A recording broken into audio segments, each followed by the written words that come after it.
ஏற்கனவே நாட்டில் என்ன நடக்குது அப்படின்றது உங்களுக்கு எல்லாம் தெரியும். என்னுடைய சிங்கப்பூர் மருத்துவ பரிசோதனைக்கு பின்னால் அன்றைக்கு விமான நிலையத்தில் உங்களிடத்திலே சொன்னேன், காவல்துறை அழைக்கிற பொழுது நான் கட்டாயம் செல்வேன் என்று சொன்னேன்.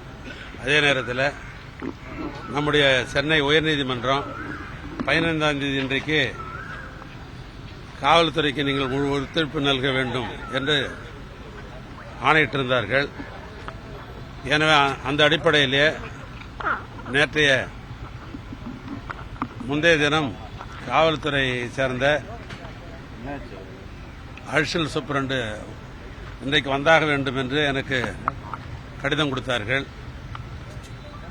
எனவே இன்றைக்கு காலையில் ஏறத்தாழ 10:45 மணிக்கு நான் இங்கே இந்த வளாகத்திற்கு வந்தேன்.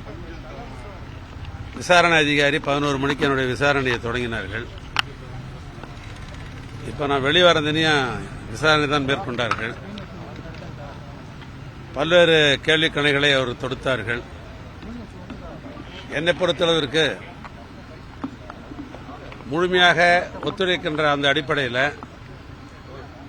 என் மனதுக்கு பட்டதை, குறிப்பாக உண்மைகளை நான் அவர்களுக்கு பதிலளித்திருக்கிறேன்.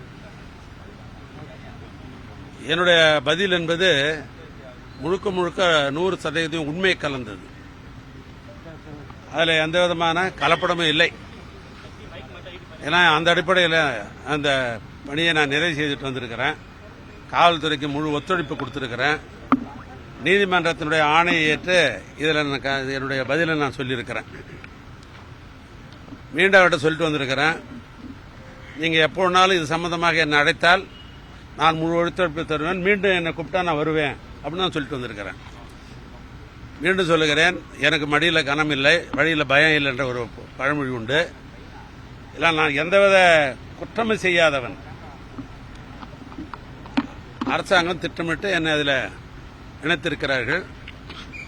நீதிமன்றத்தில் வழக்கு இருக்கிற காரணத்தினால் இதற்கு மேல் விரிவாக எதுவும் நான் சொல்ல முடியாது. 28ஆம் தேதி வழக்கு நீதிமன்றத்தில் வர இருக்கிறது. நீதிமன்றத்தில் நான் நீதி எதிர்பார்த்து இருக்கிறேன். நான் சொல்லியிருக்கிறேன், நான் காவல்துறை பொறுத்தளவுக்கு நான் முழு ஒத்துழைப்பு கொடுக்க நான் தயாராக இருக்கிறேன். மீண்டும் அழைத்தால் நான் வருவேன் என்று நான் சொல்லிட்டு வந்திருக்கிறேன். இல்ல, அதை நான் சொல்ல முடியாது. ஏன்னா அதான் சொல்ல வந்தேன், நீதிமன்றத்தில் வழக்கு இருக்கிற காரணத்தினால் அது சம்பந்தமான கேள்விகள் தான் இருந்த காரணத்தினால் அதை நான் முழுமையாக சொல்வது என்பது இல்ல. அது நான் எப்பொழுதும் சொல்வது உண்டு, அம்பு எய்து எங்கே இருக்கிறார்கள் இவர்கள் அன்புதான், இவங்க மேல நான் கோவிச்சுக்க கூடாது. எப்பயுமே இந்த காவல்துறை என்பது 2 மாதத்துக்கு முன்னால் இந்த காவல்துறை திராவிட மாடல் ஆட்சியில் பணி செய்த காவல்துறை தான் இந்த காவல்துறை. ஆட்சியில் இருப்பவர்கள் மாறுகிறால் காவல்துறை எப்பவுமே நிரந்தரம். அதில் ஒன்றும் காவல்துறை மேல் நான் வருத்தப்பட வேண்டிய அவசியம் கிடையாது. ஆனால் அவங்க முறைப்படி விசாரணை செய்தார்கள். நான் முறைப்படி நான் முடிவு சொல்லியிருக்கிறேன்.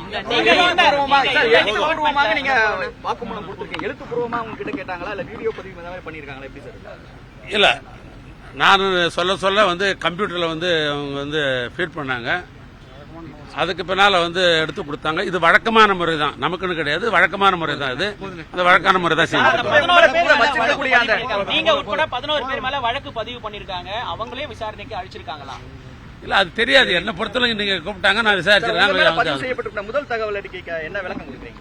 இல்ல, அதான் சொல்லிட்டேன். அதை நீதிமன்றத்தில் பிளே ஸ்டோர் மற்றும் ஆப் ஸ்டோரில் இருந்து பாலிமர் செயலியை QR கோடு மூலம் பதிவிறக்கம் செய்யுங்கள்.